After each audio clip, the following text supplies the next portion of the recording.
गुरु प्यारी साध संगत जी, राधा स्वामी। प्यारी साध संगत जी, आप सभी के भीतर बैठे कुल मालिक को प्रणाम। आप सभी को प्रणाम। आज का यह सत्संग बड़ी ही रूहानियत से भरा हुआ सत्संग है। आज के इस सत्संग में हमें यह समझने को मिलेगा, हमें उस परमात्मा से, हमें उस कुल मालिक से सोच समझकर क्यों मांगना चाहिए। हम सभी परमात्मा से कुछ ना कुछ मांगते हैं, लेकिन हम बिना सोचे समझे ही परमात्मा से मांगना शुरू कर देते। हम यह नहीं सोचते जो हम मांग रहे हैं उसका परिणाम क्या निकलेगा, उससे हमारा जीवन किस तरफ रूपांतरित होगा। हमारी मांग ही हमारे दुख का कारण बन जाती है।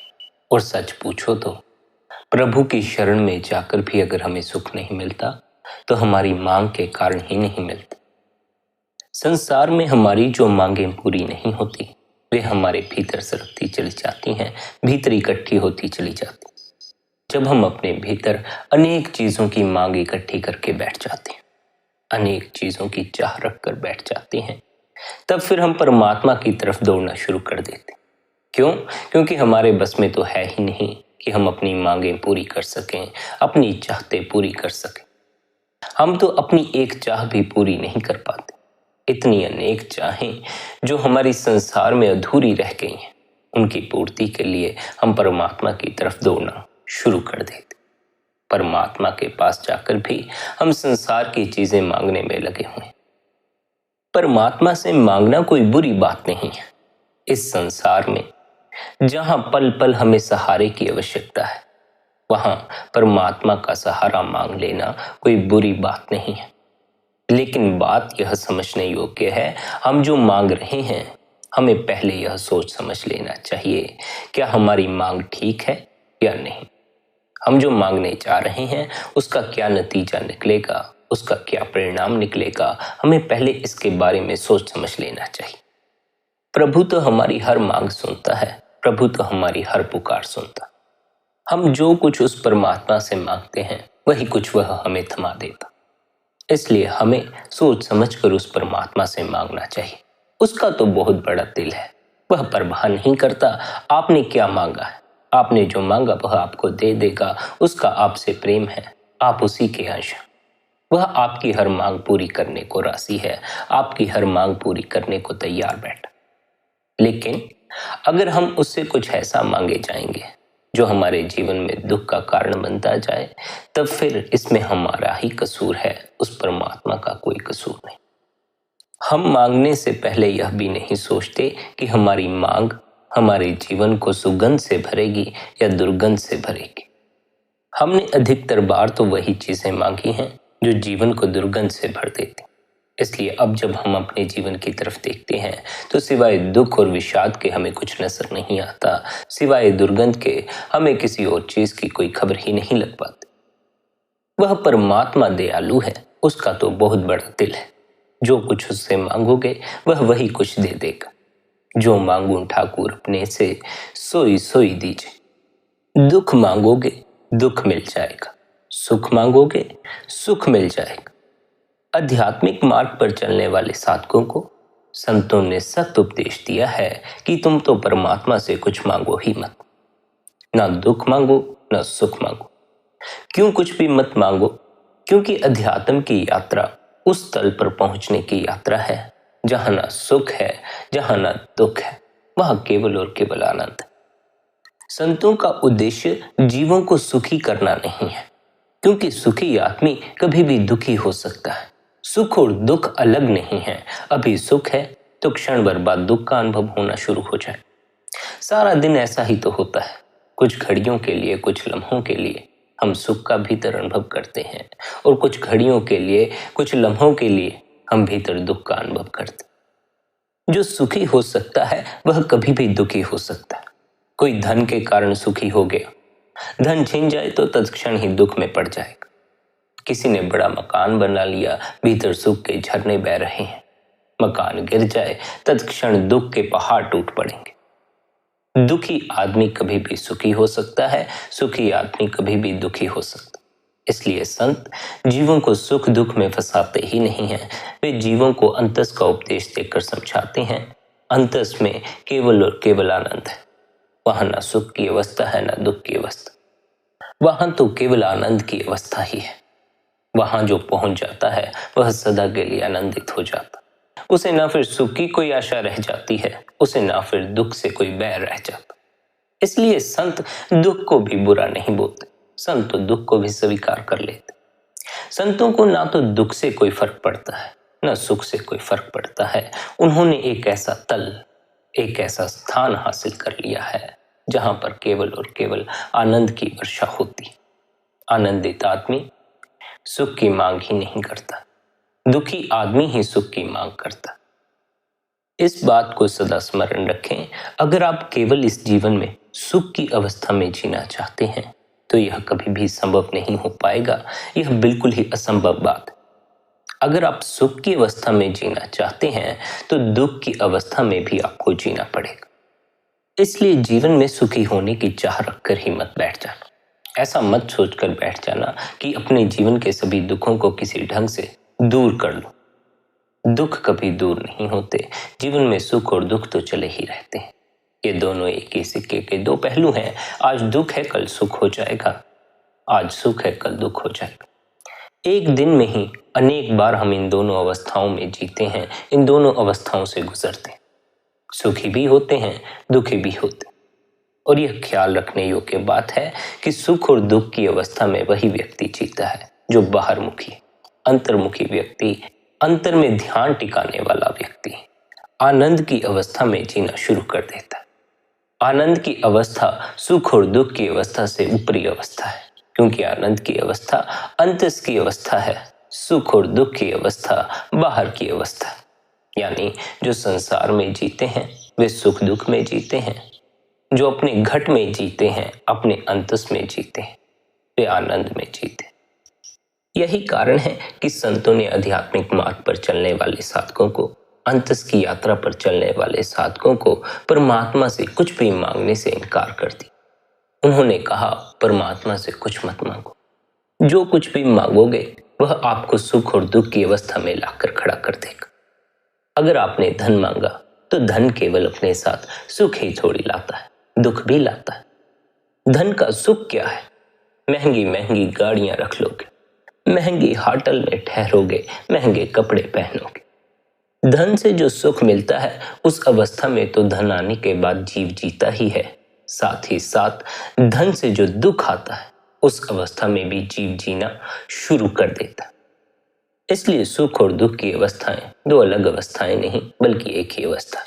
जो दुखी है वह सुखी हो सकता है, जो सुखी है वह दुखी हो सकता। जो व्यक्ति धन से सुख के साधन इकट्ठे करता है, अपने आप को सुखी कराने का प्रयास करता है, वह भीतर धन के इस दुख से भी भरा हुआ होता है कि अगर उसका धन छिन गया उसकी क्या हालत हो जाएगी।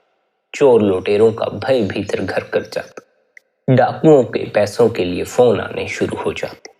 धन अपने साथ सुख भी लाता है, दुख भी लाता।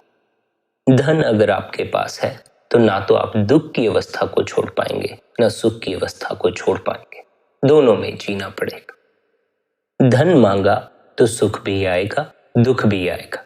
और अगर किसी भी चीज को मांगने से दुख आता हो, फिर भले ही उसके साथ सुख क्यों ना मौजूद हो, उस दुख को कभी मत मांगना। सुख के लम्हे तो बीत जाते हैं, दुख के लम्हे नहीं बीतते। केवल सुख पर नजर टिकाकर मत बैठ जाना कि हम मांगने से आपको सुख मिल जाएगा, धन होने से सुख मिल जाए। इस बात को भी याद रखना कि धन के अपने बहुत से दुख हैं, धन अपने साथ दुख लाता है। अगर हम उस दुख को नकार दें, केवल सुख को रखना चाहें, तो यह कभी संभव नहीं हो सकता। हर धनी व्यक्ति, हर अमीर व्यक्ति को भीतर चोर लुटेरों का भय सताता है, उसे लोगों से बचकर रहना पड़ता।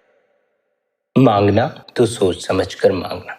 संसार की अगर कोई भी चीज मांगोगे तो वह तो अपने साथ दुख लाती ही लाती। मकान मांगोगे तो अपने साथ सुख तो लाएगा ही। बरसात से बच जाओगे, तपती धूप से बच जाओगे, सर्द हवाओं से बच जाओगे। लेकिन अगर वही मकान गिर जाए तो उसके नीचे दबकर ही मौत भी हो जाती। जहां सुख मौजूद है वहीं बगल में दुख भी मौजूद है। कोई भी नहीं जानता कब सुख की घड़ी दुख की घड़ी में बदल जाए। आप देख लें, अभी देह खड़ी है, जिंदा है, घर में सुख का माहौल है, खुशी छाई हुई है।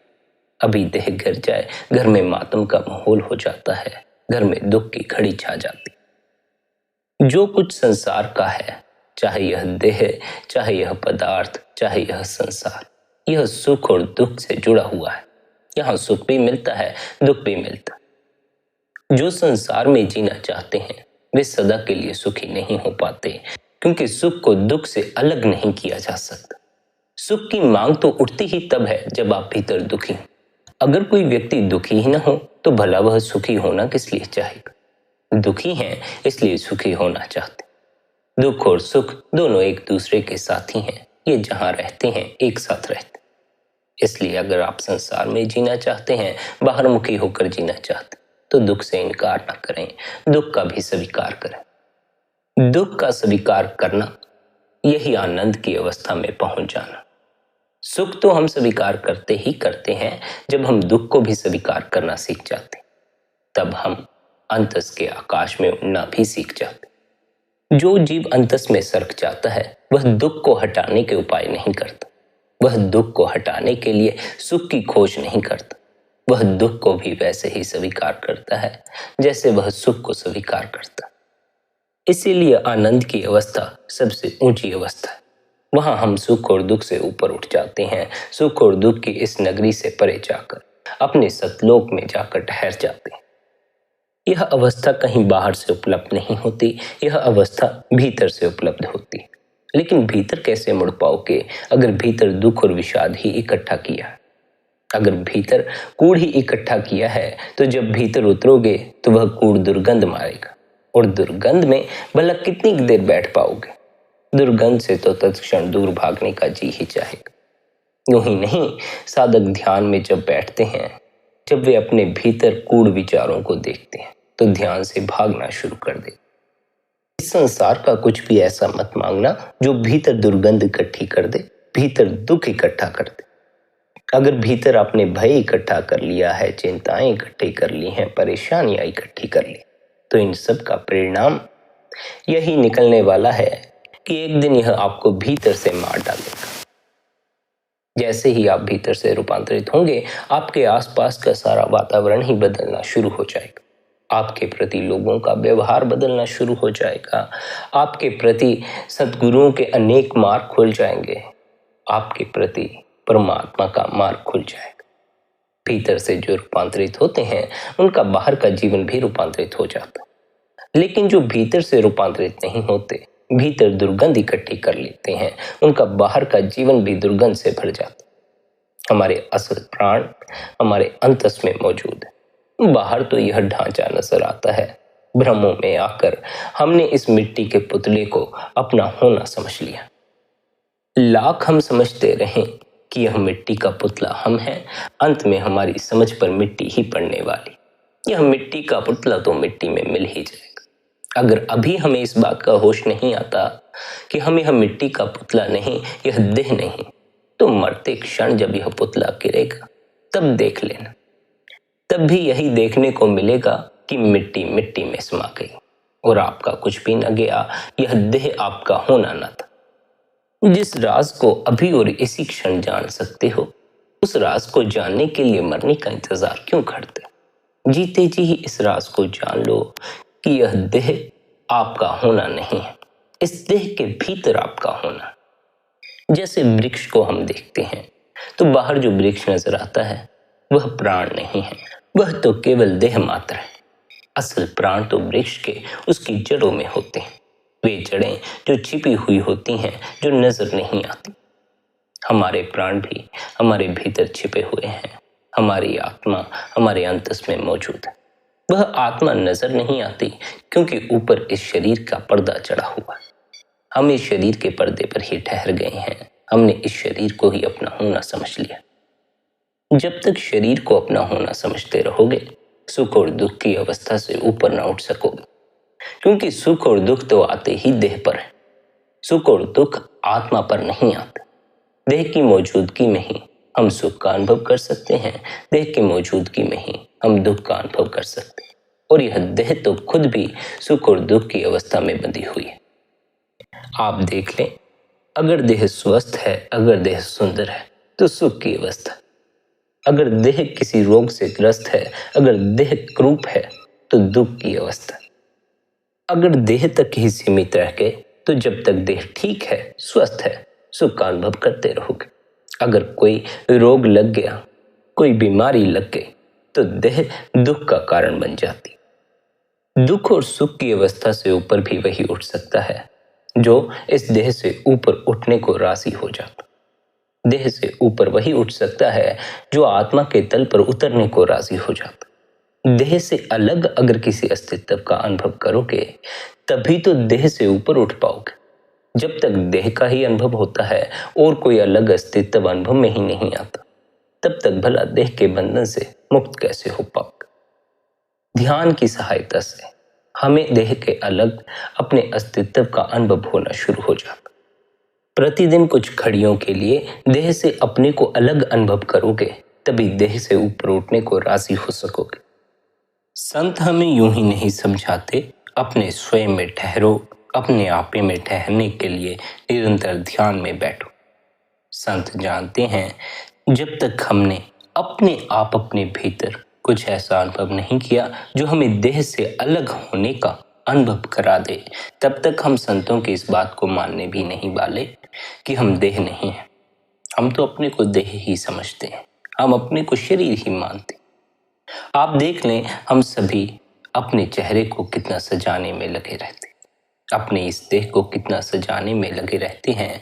यह इस बात का प्रमाण देता है कि हम अपने आप को देह समझकर बैठे हैं और न केवल इस देह को अपना होना समझकर बैठे हैं, बल्कि इस देह के मोह में इस कदर जकड़ गए हैं कि यहाँ इस संसार में दुख भोग रहे हैं। दुख सुख ये दोनों अवस्थाएं देह के तल पर घटने वाली अवस्थाएं। आत्मा के तल पर न सुख पहुंचता है न दुख पहुंचता। आत्मा के तल पर तो केवल आनंद ही आनंद बरसता। यही कारण है कि संत सद्गुरु हमें अंतस में उतरने का उपदेश देते। क्यों? क्योंकि हम सभी आनंदित होना चाहते। हम सभी की तलाश यही रहती है कि कैसे हम सदा के लिए भीतर जो दुख है इसे उखाड़ कर फेंक दें। सभी की आंतरिक चाह आनंदित होने की है, इस कदर सुखी होने की है कि फिर कभी जीवन में दुख का अनुभव ही ना हो। लेकिन ऐसा सुख, ऐसा आनंद धन मांगने में नहीं है, मकान मांगने में नहीं है, पद मांगने में नहीं है। संसार की कोई भी चीज मांगने पर आप इस कदर आनंदित नहीं हो सकते कि फिर कभी आपका दुख की तरफ ख्याल ही ना जाए। संसार की चीजें मांग रहे हो, संसार के लोगों को मांग रहे हो, संसार की मान बढ़ियाई मांग रहे हो, देह का बीमारियों से छुटकारा मांग रहे हो। यह सब मांगना उस आनंद की अवस्था तक कभी नहीं पहुंचाता जिस अवस्था में पहुंचकर दुख की अवस्था का अनुभव होना ही बंद हो जाता। इसलिए पहले फरमाया गया, अगर कुछ भी परमात्मा से मांगना तो सोच समझ कर ही मांगना। अगर धन परमात्मा से मांगना तो यह बात कभी भूलना मत, धन के साथ भय भी साथ ही आता। अगर मकान परमात्मा से मांगना तो यह भूलना मत, मकान मृत्यु का कारण भी बन जाता। यूं ही नहीं जीव मांग पूरी हो जाने पर भी दुख का अनुभव करता। जीव को पता है उसने जो मांगा है, जिसमें उसे सुख नजर आता था, वही उसके दुख का कारण बन चुका। हम सभी जानते हैं, हमने जो जो चीजें इकट्ठी कर ली हैं वही वही हमारे दुख का कारण भी है। इस संसार की प्रत्येक चीज दुख के साथ जुड़ी हुई है। सुख का भी कारण बन सकती है, दुख का भी कारण बन सकती है। मोटर कार को ही देख लें, आने जाने में कितनी सुविधा हो जाती, हमें सुख का भी अनुभव देती है। पर अगर मोटर कार बिगड़ जाए तो कितना खर्चा हो जाता, हमें दुख का भी अनुभव देती।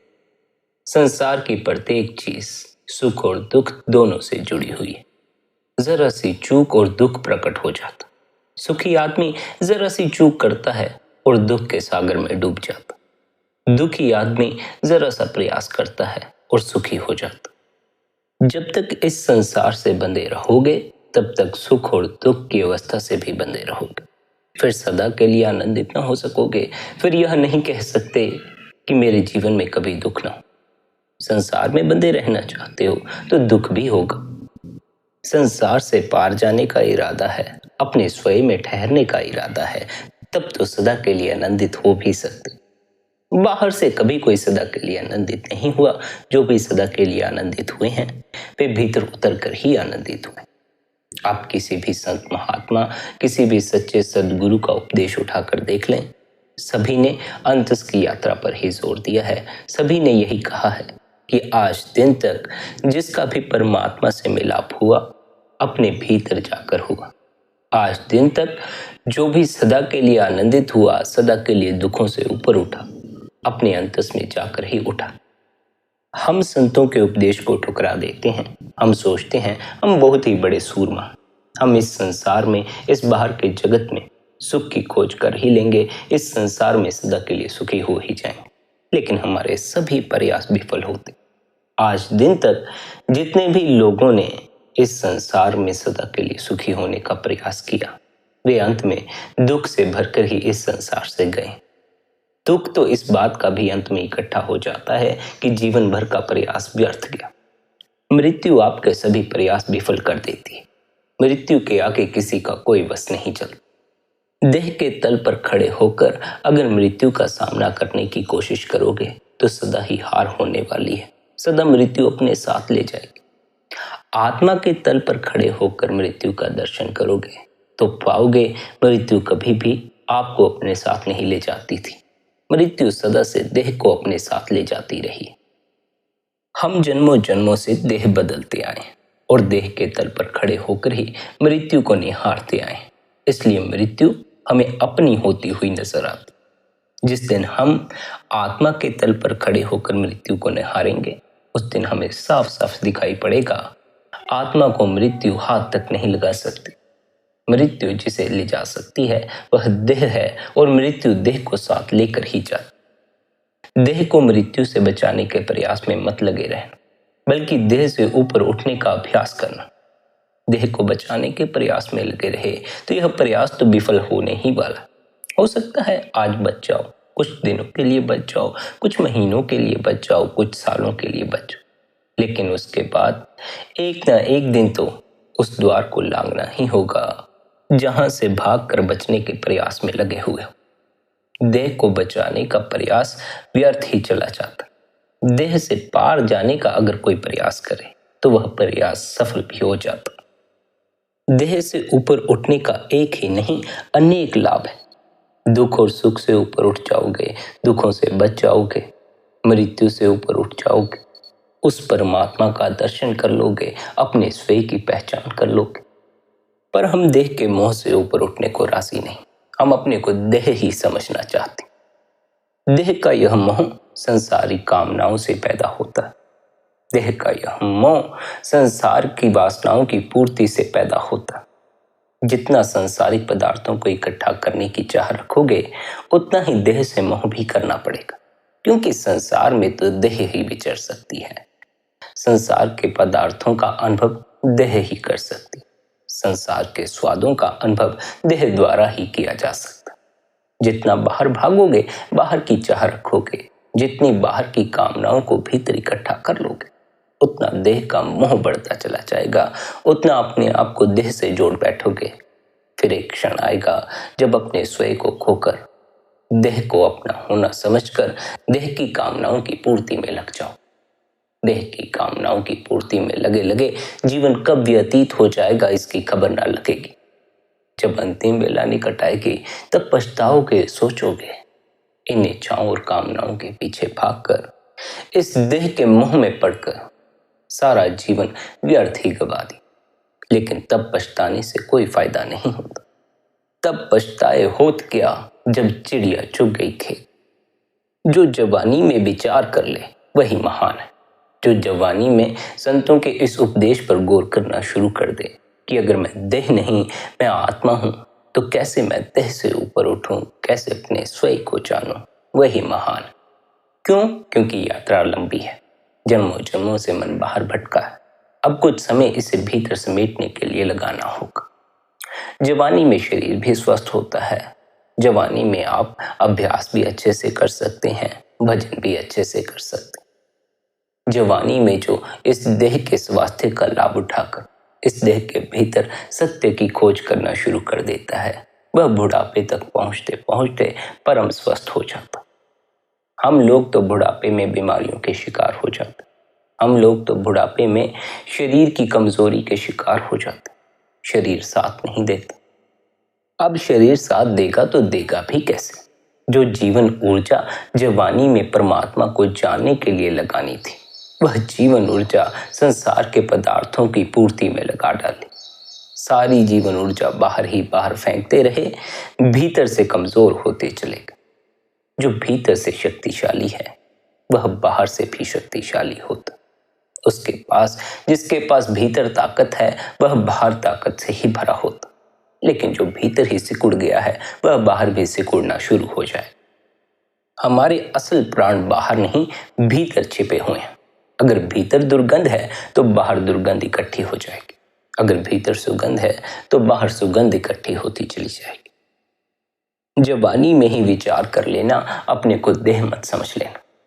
अगर सोचते हो बुढ़ापे में पहुंचकर स्वयं की खोज शुरू करोगे, तो यह बात ख्याल रखना, बहुत से वृद्ध ऐसे हैं जो भजन बंदगी में बैठ ही नहीं पाते। बहुत से वृद्ध ऐसे हैं जिनका शरीर उनका इतना साथ देता ही नहीं कि वे मालिक की तरफ ध्यान लगा सके। बुढ़ापे में तो शरीर साथ छोड़ना शुरू कर देता। जब शरीर साथ छोड़ना शुरू कर दे, जब शरीर अस्वस्थ हो जाए, जब शरीर कमजोर हो जाए, तब फिर चित्त इतनी बेचैनी और परेशानी से भर जाएगा कि भीतर जाने का जी ही नहीं चाहेगा। इच्छाएं और कामनाएं इतनी आसानी से नहीं छूट जाती। जन्मों जन्मों से हमने इन इच्छाओं और कामनाओं को इकट्ठा किया। इतनी आसानी से छोड़ने का कोई उपाय नहीं। इसलिए इन्हें छोड़ने के लिए हमें अपने आप को तैयार करने की आवश्यकता है। तैयारी में समय भी लगता है, पर अगर कहो कि तैयारी ही बुढ़ापे में जाकर करोगे, तो बुढ़ापे में इतना समय ही नहीं मिलेगा कि आप तैयारी कर सको। जब तक देह स्वस्थ है, जवान है, तब तक तो देह में रहने का, तब तक तो देह के साथ रहने का बड़ा मजा आता। जैसे ही देह रोगग्रस्त होती है, ढलना शुरू होती है, तब देह के साथ रहने का कोई मजा नहीं आता। तब हम चाहते हैं कि हम इस देह से अलग हो जाएं। लेकिन जिस व्यक्ति ने जीवन भर देह को अपना होना समझा, भला वह अंत में देह से अपने को अलग कैसे कर पाएगा? जीवन भर तो अपने आप को देह के मोह में डालते रहे, अंत में देह के मोह से ऊपर उठना चाहते। यह संभव नहीं। इसलिए संगत जी, हमें देह के तल पर ही नहीं ठहर जाना, हमें अपनी आत्मा के तल तक पहुंचना। आत्मा के तल पर पहुंचकर मृत्यु देह की होती है, यह साफ साफ नजर आ जाता। पर देह के तल पर खड़े होकर यह कभी नजर नहीं आता कि मृत्यु देह की होती है, मेरी नहीं होती। देह के तल पर खड़े होकर तो यही नजर आएगा, मैं मर गया। देह के तल से ऊपर उठने के लिए इच्छाओं और कामनाओं को त्याग दो। इन इच्छाओं और कामनाओं से ऊपर उठो। कब तक संसार की चीजें ही मांगते रहोगे? कुछ भी संसार का मांगोगे तो देह के बंधन में बंधे रह जाओ। इसलिए संत अपने शिष्यों को एक ही उपदेश देते हैं, उस परमात्मा से कुछ मत मांगो। जो जो मांगोगे वही वही वह दे देगा। और अगर आपने कुछ ऐसा मांगा होगा जो आपको आपकी देह के मोह में डालता हो, तब फिर आप देह के मोह में पड़ने से बच ना सके। मांगने की बजाय उस परमात्मा पर आश्रित हो जाओ, उसके भरोसे पर हो जाओ। वह जो दे उसे ठीक समझो, उसकी रजा समझ कर जी। अपनी कामनाओं और इच्छाओं को बीच में लाओगे तो पता नहीं क्या मांग लोगे, और मांगोगे भी बिना सोचे समझे। सभी लोग बिना सोचे समझे ही मांग रहे हैं। जो धन मांग रहे हैं, क्या वह मांगते समय यह सोचते हैं कि धन के आते ही भीतर चोर लुटेरों का डर कायम हो जाता? लेकिन नहीं, मांगते समय कोई नहीं सोचता। मांगते समय सभी बेधड़क मांगते। जब तक इच्छाओं और कामनाओं का त्याग न करोगे, मांग बनी ही रहेगी। तब तक कुछ ना कुछ मांगने में लगे ही रहोगे। इसलिए संसारी कामनाओं को त्याग कर सद्गुरु की शरण में आओ। संसार के आपके पाप कर्म कट जाएंगे और आप कर्मों से रहित हो जाओगे। पवन के समान चंचल मन को पहचानने के लिए अपने आंतरिक आकाश में प्रवेश करो। निरंतर ध्यान में बैठो, निरंतर भजन बंदगी करो। अपने स्वयं के अनुभव में उतरना जरूरी है। इस मन से परे जाना जरूरी है, इस देह से परे जाना जरूरी है, तभी हम मृत्यु से परे जा सकते। मृत्यु से पार जाने का एकमात्र उपाय यही है कि आप देह से परे हो जाएं। मृत्यु देह के तल पर घटती, आत्मा के तल पर मृत्यु नहीं घटती। अगर आप अपनी आत्मा के तल पर जाकर खड़े हो जाओगे तो देह के मरने का दुख आपको कभी नहीं पकड़ पाएगा, मृत्यु का दुख आपको कभी नहीं पकड़ पाएगा, मृत्यु का भय आपको कभी नहीं पकड़ पाएगा। उस तल पर पहुंचने के लिए हम सभी को निरंतर ध्यान में बैठने की आवश्यकता। अंतस की यात्रा का यही लक्ष्य है कि हम उस तल पर पहुंच जाएं जिस तल पर मृत्यु नहीं घटती।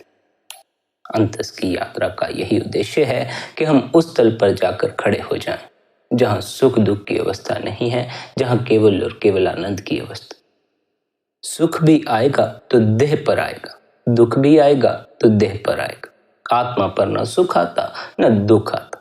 इसलिए आत्मा की उपलब्धि आनंद की उपलब्धि, आत्मा कहो या आनंद कहो एक ही बात। जो भीतर सरक गया, अपने स्वयं में प्रवेश कर गया, वह सदा के लिए आनंदित होगा।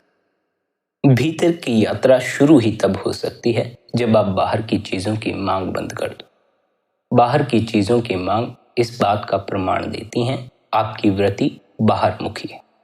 जो बाहर की चीजें मांगने में लगा हुआ है वह बाहर ही अपना जीवन व्यतीत कर रहा है, उसे अंतस की कोई खबर नहीं। जिनके भीतर अंतस का बीज पैदा हो जाता, अंतस का विचार पैदा हो जाता है, अंतस क्या है, अंतस में कैसे प्रवेश करना है, ऐसी जिज्ञासा पैदा हो जाती, उनकी वृत्ति अंतर्मुख हो जाती है, उनका बाहर की चीजों में रस नहीं रह जाता। जैसे जैसे भीतर सरकोगे ऐसे आनंद के झरने फूटेंगे कि बाहर जाने का जी ही नहीं चाहेगा, बाहर के पदार्थों की तरफ भागने का जी ही नहीं चाहेगा। संसार उन्हीं को प्यारा है जिन्होंने अपने घट में बरसता अमृत नहीं चखा। जिन्होंने घट में बरसते अमृत का स्वाद चख लिया, उनका फिर संसार से कोई प्यार नहीं रह जाता। जिस चीज से प्यार करोगे उसी में बंधे हुए उसके पीछे चले जाओगे। अगर संसार से प्यार करोगे तो संसार के बंधे इस संसार में ही लौट आओगे। अगर भीतर बैठे उस प्रभु से प्रेम करोगे, उसके प्यार में पड़ोगे तो उससे बंधकर उस तक ही पहुंच जाओगे। प्रभु कहीं दूर नहीं, करीब से करीब है। उसे हासिल करना बड़ा ही आसान है। संसार में कुछ हासिल करना हो, उसे हासिल करने के लिए बड़ी मेहनत करनी पड़ती। संसार की चीजों को हासिल करना बड़ा ही कठिन काम है और पता नहीं हासिल हो भी पाए या ना हो पाए। पर अगर कोई प्रभु को हासिल करना चाहे तो प्रभु को हासिल करना तो बड़ा ही आसान है, और अगर उसे कोई हासिल करना चाहे तो वह उसे हासिल कर ही लेता, क्योंकि प्रभु हमारी हर पुकार सुनता है, हमारी हर मांग सुनता। जो परमात्मा से परमात्मा को मांग लेता है, परमात्मा उसे परमात्मा ही दे देता।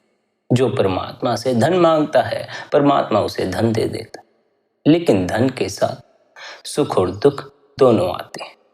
अगर जीव धन मांगने के बाद यह भूल जाता हो कि धन केवल सुख का नहीं, दुख का भी कारण है, तो इसमें जीव की ही भूल है। वह सब मांगकर जिससे जीवन में दुख इकट्ठा हो जाए, फिर परमात्मा के सामने जाकर यह चिल्लाने से कोई फायदा नहीं कि मेरे जीवन में इतना दुख क्यों है। मांगा है तो मिला है, नहीं मांगा होता तो नहीं मिलता। जिन्होंने जो मांगा उन्हें वही मिल गया। सच तो यह है कि कुछ भी मत मांगो, क्योंकि अगर सुख भी मांगोगे तो संसारिक ही मांगोगे। संसार में सुख अकेला कभी नहीं आता। संसार में सुख और दुख एक ही साथ आते हैं। जहां भी जाओगे दुख भी होगा, सुख भी होगा। जो भी हासिल करोगे उसमें दुख भी छिपा होगा, सुख भी छिपा होगा। आप स्वयं भी न जान पाओगे कब वे दुख में बदल गई, कब वे सुख में बदल गई। इसलिए ऐसा भी नहीं है कि हम सदा दुख में ही जीते। कभी कभी हम सुख का अनुभव करते हैं, कभी कभी दुख का अनुभव करते हैं। दोनों ही अवस्थाओं में हम सारा दिन जीते। अगर हम केवल दुख की अवस्था में ही जीते होते तब फिर शायद हम आज जिंदा नहीं होते, क्योंकि जो दुख की अवस्था में प्रवेश कर जाते हैं, गहरे दुख में प्रविष्ट हो जाते, वे आत्महत्या कर जाते। हम कहते जरूर हैं हम दुख में हैं, लेकिन हम इतने भी दुख में नहीं हैं कि हम इस जीवन को ही त्याग दें। वही जीवन को त्याग देते हैं जो दुखी हो जाते हैं, जिन्हें कोई मार्ग नहीं मिल पाता, कोई सद्गुरु नहीं मिल पाता और गलत कदम उठा बैठते। जो दिन भर में सुख का भी अनुभव करते हैं, दुख का भी, वे आत्महत्या नहीं करते, क्योंकि उन्हें अभी पता नहीं कि जब दुख का पहाड़ टूटता है तो क्या हालत हो जाती। दुख का जब पहाड़ टूटता है, अगर उस समय किसी सच्चे सद्गुरु का सहारा ना मिले तो जीव गलत कदम उठा बैठता। सद्गुरु जीव को यह समझाता है कि यह दुख जो तुम्हें इतने पहाड़ जैसा अनुभव होता, यह दुख असल में देह पर आया दुख है, और क्योंकि तुम अपने को देह समझते हो, इसलिए इस दुख को अपना दुख बनाए बैठे। सद्गुरु पूरा प्रयास करता है कि वह शिष्य के हर भ्रम को तोड़ सके। सद्गुरु शिष्य को बार बार समझाता है, अपने स्वयं का अनुभव करो, निरंतर अभ्यास द्वारा अपने आपे में प्रवेश करो। लेकिन अगर शिष्य सद्गुरु की बात न सुने, अपने आप को देह ही समझे, संसारिक चीजों की मांग ही करे, तो इसमें सद्गुरु का क्या कसूर। बहुत से ऐसे सत्संगी हैं जिन्हें नामदान मिलने के बाद भी वे इस भेद को नहीं समझ पाते कि हमें इस देह के मोह से ऊपर उठना है, हमें इस देह के लगाव को छोड़ना। वे देह के मोह में पड़े पड़े ही नाम जप करते रहते। जिस देह से ऊपर उठने के लिए नाम जप करते हो, अगर उस नाम जप को देह के मोह में पड़कर ही करोगे तो भला देह के बंधन से छुटकारा कैसे पाओगे। देह में भी बैठे रहना चाहते हो, प्रभु के दरबार में भी पहुंच जाना चाहते, देह को छोड़ने को भी राजी नहीं हो, उस परमात्मा से मिलन भी करना चाहते। देह को छोड़ोगे, देह के मोह से ऊपर उठोगे। और ख्याल रखना, देह को छोड़ने से अर्थ देह का त्याग कर देना नहीं, देह को मृत्यु के घाट उतार देना नहीं, बल्कि ध्यान द्वारा देह से अपने तदात्म को अलग कर लेना। जब ध्यान की अवस्था में देह से तदात्मा अलग हो जाएगा, तब फिर आनंद ही आनंद बरसना शुरू हो जाएगा, तब फिर उस प्रभु से मिलन हो जाएगा। देह हमें बांधे रखती है स्थूल जगत, हमें प्रवेश करना है सूक्ष्म जगत। सूक्ष्म जगत में तो केवल आत्मा ही प्रवेश कर सकती। जो सूक्ष्म जगत में प्रवेश करना चाहते हैं, उन्हें अपनी आत्मा का अनुभव करना होगा। बिना आत्मा के अनुभव के सूक्ष्म जगत में प्रवेश नहीं मिलता। और यह ख्याल रखें, परमात्मा तो सूक्ष्म से सूक्ष्म है। अगर उस सूक्ष्म को जानना हो तो सूक्ष्म में प्रवेश करना बड़ा ही जरूरी है। स्थूल में बैठे बैठे सूक्ष्म की कोई खबर नहीं लगती। इसलिए संसद गुरु हमें बार बार समझाते हैं, निरंतर अभ्यास द्वारा सूक्ष्म जगत में प्रवेश करो, निरंतर अभ्यास द्वारा अपनी आत्मा में ठहरने का प्रयास करो। संगत जी, आप सभी से यही विनती है कि आप सभी सदगुरु के इस उपदेश की पालना करें, निरंतर भजन बंदगी करें, निरंतर ध्यान में बैठें। गुरु ने जो आपको नाम का सिमरन दिया है, निरंतर वह सिमरन करें। यह मन जो पल पल बाहर भटकता रहता है, गुरु द्वारा दिए सिमरन की सहायता से यह भीतर ठहरना शुरू कर देता। सिमरन मन को बाहर भटकने से रोक देता। जब मन बाहर नहीं भटकता, तब हमारी जो जीवन ऊर्जा है वह व्यय नहीं होती, व्यर्थ नहीं होती, वह भीतर संग्रहित होती चली जाती। जब जीवन ऊर्जा ऊपर उठकर तीसरे तिल पर चोट करना शुरू करती है, तब वह भीतर बंद पड़ा द्वार खुलना शुरू हो जाता। ऊर्जा की चोट से भीतर बंद पड़ा द्वार खुलता। पर यदि मन बाहर ही भटकता रहा तो ऊर्जा भीतर संग्रहित न हो सके। जब ऊर्जा ही भीतर संग्रहित न हुई तो भला ऊपर उठकर वह तीसरे तिल पर चोट कैसे करे। सिमरन की सहायता से मन को भीतर ठहराओ, जीवन ऊर्जा को भीतर संग्रहित करो, बाहर व्यर्थ करने से बचो। इस जीवन ऊर्जा की चोट से निरंतर ध्यान से तीसरे तिल पर जो द्वार बंद पड़ा है वह द्वार खुल जाएगा। उस द्वार के खुलने पर ही सूक्ष्म जगत में प्रवेश मिलता है। उस द्वार के खुलने पर हम स्थूल जगत से ऊपर उठ जाते। इस बात को ख्याल रखें, मन को सिमरन में लगाना जरूरी है। ऐसा ना हो आपकी जुबान ही केवल सिमरन करती रह जाए, मन यहाँ वहां भटकता रह जाए।